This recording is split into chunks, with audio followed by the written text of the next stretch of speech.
Magandang araw sa ating lahat. Bago tayo magsimula, mabilis lang nating i-recap kung nasaan na tayo. Sa chapter 6, tinapos na natin ang huling dalawang letters sa 7 churches, ang Philadelphia at ang Laodicea.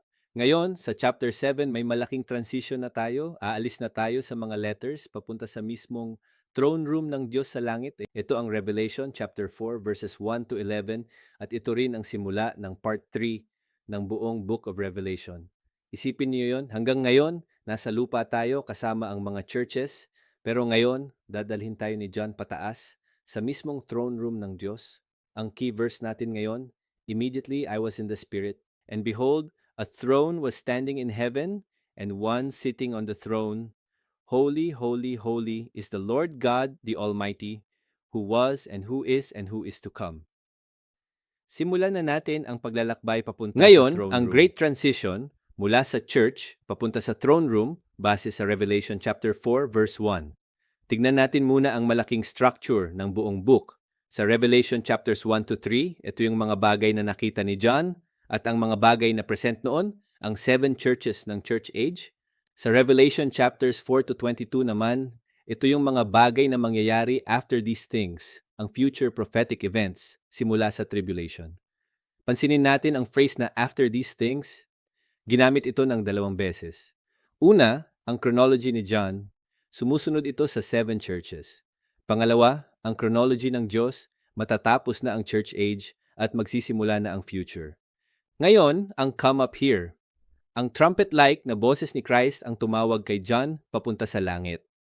Sabi ni MacArthur, ito ay foreshadowing ng rapture base sa 1 Thessalonians chapter 4 verses 16 to 17n.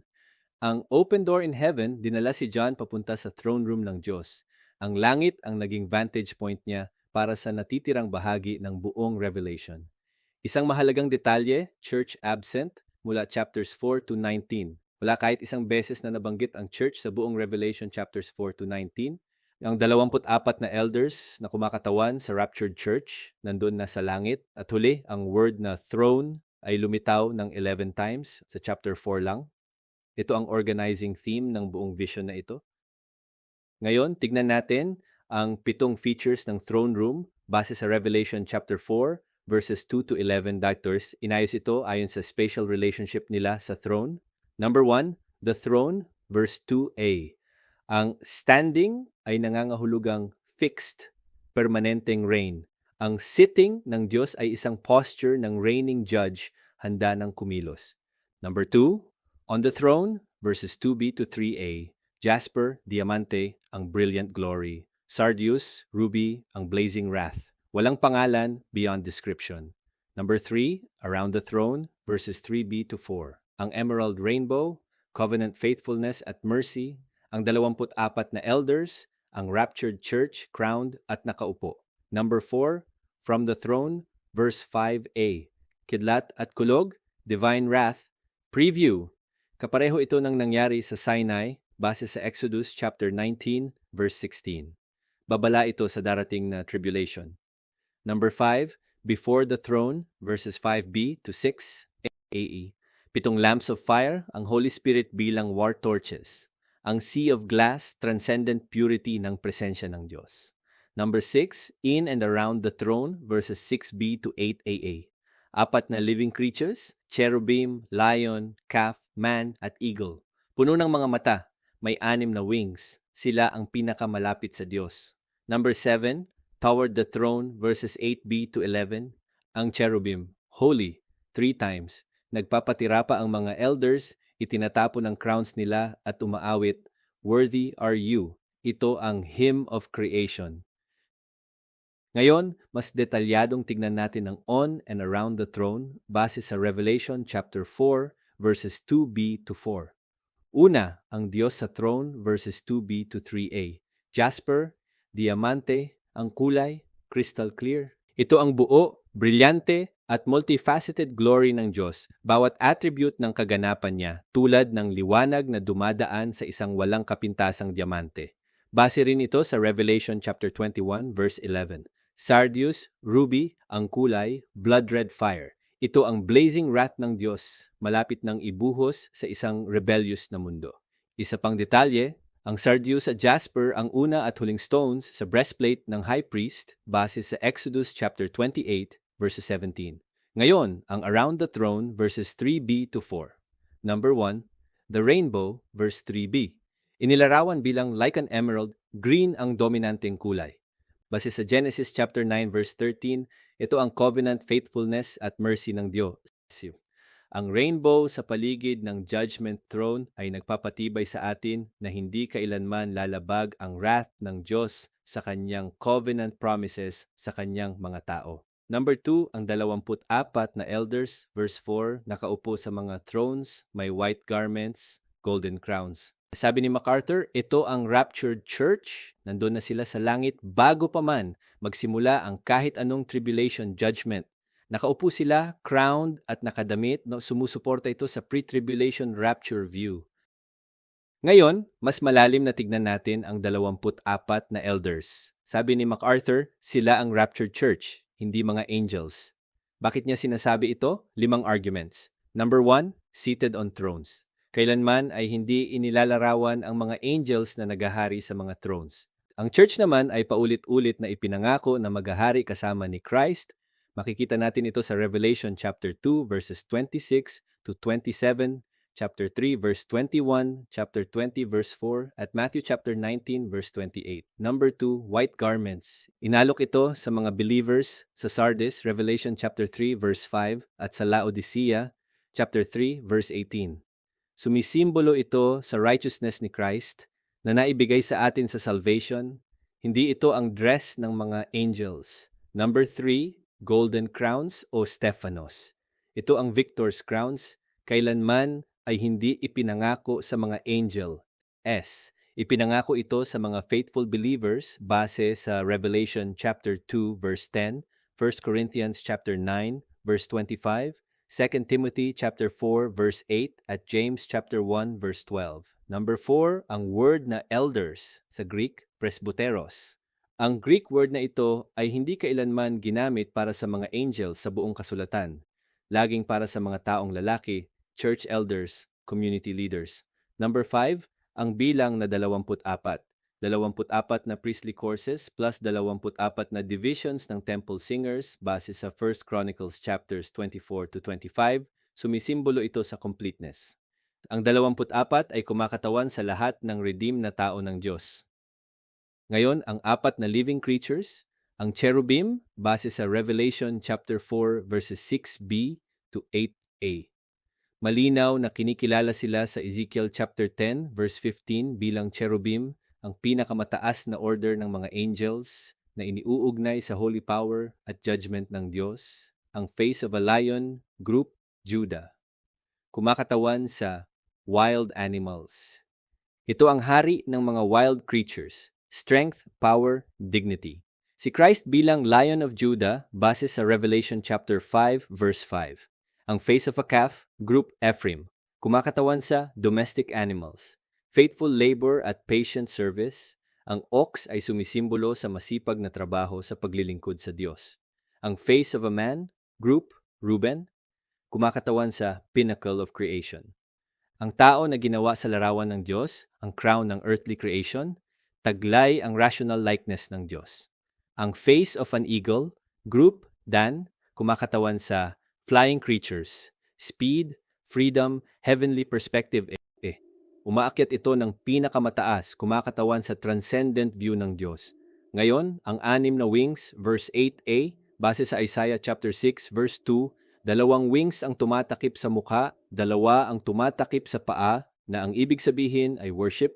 Yan 2 para sa flight, na ang ibig sabihin ay service. Ang worship ang kanilang supreme at permanenteng occupation. At ang full of eyes, ang comprehensive awareness. Wala talagang nakakatakas sa kaalaman nila tungkol sa mga purposes ng Diyos. Ngayon, ang hymn of creation, base sa Revelation chapter 4, verses 8b to 11. Ito ang una sa 5 great doxologies sa chapters 4 to 5. Act 1, ang 4 na living creatures, verse 8b. Holy, holy, holy is the Lord God, the Almighty, who was and who is to come. 3 bagay dito. Una, ang holy na inulit ng 3 times. Ito lang ang attribute na inuulit sa ganitong paraan Buod ito ng lahat ng katangian ng Diyos base sa Isaiah chapter 6 verse 3. Pangalawa, ang Almighty, walang kahinaan, perfect at unstoppable ang kapangyarihan niya. Pangatlo, ang who was, is, and is to come, ang eternal existence niya, past, present, at future. Act 2, ang 24 na elders, verses 9 to 11. Una, fall down, total prostration sa harap ng Diyos. Self-abasement sa presensya ng glory niya. Pangalawa, cast their crowns. Lahat ng nakamit nila ay pag-aari ng Diyos. Ang mga rewards nila ay lumalabo sa harap ng glory ni Pangatlo, sing, worthy are you, our Lord and our God, to receive glory and honor and power, for you created all things, and because of your will, they existed and were created. Sabi ni MacArthur, ito ang hymn of creation. Pinupuri ang Diyos bilang creator, pinapatibay ang karapatan niyang hatulan ang nilikha niya. Ito ang una sa 5 lumalawak na doxologies, mula sa 4 na creatures, papunta sa elders, papunta sa myriads ng angels, papunta sa lahat ng created beings sa chapter 5. Discussion time na tayo. Bibigyan ko kayo ng ilang minuto para pag-usapan itong mga tanong na ito. Section A muna, understanding the text. Question 1. Nagsisimula ang Revelation chapter 4 verse 1 sa come up here. At iniuugnay ito ni MacArthur sa rapture. Paano sinusuportahan ng kumpletong kawalan ng church sa Revelation chapters 4 to 19 ang pre-tribulation rapture? Ano ang mga implications nito? Question 2. Sabi ni MacArthur, ang 24 na elders ay ang raptured church, hindi mga angels. Alin sa 5 arguments niya? Thrones, garments, crowns. Ang word na elders, ang bilang na 24, ang pinaka-convincing para sa inyo? Question 3. Ang mga faces ng 4 na living creatures ay kumakatawan sa buong creation? Lion, calf, man, eagle? Bakit kaya inilalarawan ang pinakamataas na angels sa mga terms ng created world? Ano ang role na ipinapahiwatig nito para sa kanila? Question 4. Itinatapon ng 24 na elders ang mga crowns nila sa harap ng throne. Ano ang sinasabi ng act na ito tungkol sa kung paano titingnan ng mga redeemed na believers ang sarili nilang achievements sa presensya ng glory ng Diyos? Ngayon, Section B, Digging Deeper. Question 5. Ang rainbow ay kumakatawan sa covenant faithfulness ng Diyos na nagbabalance sa wrath niya. Paano hinahamon nito ang pananaw na only love o only wrath tungkol sa Diyos? Bakit napaka-significant ng isang rainbow sa paligid ng isang judgment throne? Question 6. Inilalarawan ang Holy Spirit bilang war torches, hindi comfort lamps. Sabi ni MacArthur, the comforter will be the consumer. Paano nag-uugnay ang dual role na ito sa darating na tribulation judgments? Ngayon, papasok na tayo sa pinaka-personal na bahagi. Question 5, base sa Revelation, chapter 4, verse 2. Ang Diyos ay permanenteng nakaupo sa throne niya, hindi anxious, hindi surprised, hindi reactive. Paano nakakaapekto ang larawan na ito ng eternally enthroned, reigning king sa paraan ng pagharap mo sa mga uncertainties at fears sa sarili mong buhay ngayon? Isipin ang isang specific na takot at ihambing ito sa larawan ng enthroned na Diyos. Question 6, base sa Revelation chapter 4, verses 10 to 11. Itinatapon ng 24 na elders ang mga crowns nila sa harap ng throne, sinasabing, worthy are you. Lahat ng nakamit nila, inilagay nila sa paanan ng Diyos. Paano dapat hubugin ng kaalaman sa hinaharap na sandaling ito? Kung paano mo hinahangad ang achievement, recognition, o reward ngayon? May bagay ka bang hawak ng napakahigpit na kailangang itapon sa harap ng throne? Question 7. Base sa Revelation chapter 4, verse 8b. Ang 4 na living creatures ay sumisigaw ng holy, holy, holy nang walang tigil. Kung binigyan ka ng totoong vision ng holiness ng Diyos, tulad ng natanggap ni John, ano sa buhay mo ang agad na malalantad bilang hindi tugma sa holiness na yon? Ano ang tamang response? Maging honest at specific. Ang holiness ng Diyos ay humihingi ng totoong sagot. Ito na ang memory verse natin ngayon mula sa Revelation chapter 4 verses 8b and 11 NASB translation. Basahin natin ito ng sama-sama. Holy, holy, holy is the Lord God, the Almighty, who was and who is to come. Worthy are you, our Lord and our God, to receive glory and honor and power, for you created all things. Apat na salita ang dapat nating dalhin sa buong linggo. Holy, ang perfect purity ng Diyos, walang kahit anong bahid ng kasalanan. Almighty, walang kahinaan sa kapangyarihan niya. Perfect at unstoppable. Worthy, hindi lang siya karapat-dapat sa papuri natin, siya lang talaga ang totoong karapat-dapat. Creator, lahat ng bagay ay umiiral dahil sa kalooban niya. Dalhin ninyo itong apat na salita buong linggo. Isipin nyo yon bago pa man tayo pumasok sa mga judgments ng tribulation na darating sa susunod na chapters. Dinala muna tayo ni John sa throne room para makita natin kung sino talaga ang Diyos na nasa likod ng lahat ng mangyayari. Para sa personal study nyo this week, narito ang 8 cross-references na directly connected sa ating pinag-aralan. Gusto kong i-highlight ang 3 dito. Una, Isaiah chapter 6, verses 1 to 8. Ang throne room vision ni Isaiah, Holy, Holy, Holy. Ito ang pinakamalapit na parallel sa experience at response ni John. Pangalawa, Ezekiel chapter 1, verses 4 to 28. Ang vision ni Ezekiel ng mga living creatures at ng throne chariot. Ito ang pinakadetalyadong Old Testament parallel sa Revelation chapter 4. Pangatlo, Daniel chapter 7 verses 9 to 10, ang Ancient of Days sa throne niya. Ito ang Old Testament background para sa throne imagery at ang darating na judgment. Iba pa sa listahan, Exodus chapter 19 verses 16 to 20 tungkol sa lightning at thunder sa Sinai. Exodus chapter 24 verse 10 tungkol sa pavement of sapphire. 1 Chronicles chapters 24 to 25 tungkol sa priestly courses, 1 Thessalonians chapter 4 verses 16 to 17 tungkol sa rapture, at Zechariah chapter 4 verses 1 to 10 tungkol sa 7 lamps. Ngayon, ang prayer for the week. Idalangin natin na ang vision na ito ng throne ng Diyos ay maging totoo sa atin, hindi lang theology, kundi living truth. Hilingin natin ang mas malalim na pag-unawa sa holiness at sovereign reign niya. Naway tumugon ang puso natin tulad ng 24 na elders, magpatira pa, itapon ang mga crowns natin at umawit, Worthy are you. Para sa susunod na session, chapter 8, pag-aaralan na natin ang The Worthy One, base sa Revelation chapter 5 verses 1 to 14. Maraming salamat sa inyong lahat. Hanggang sa susunod na session.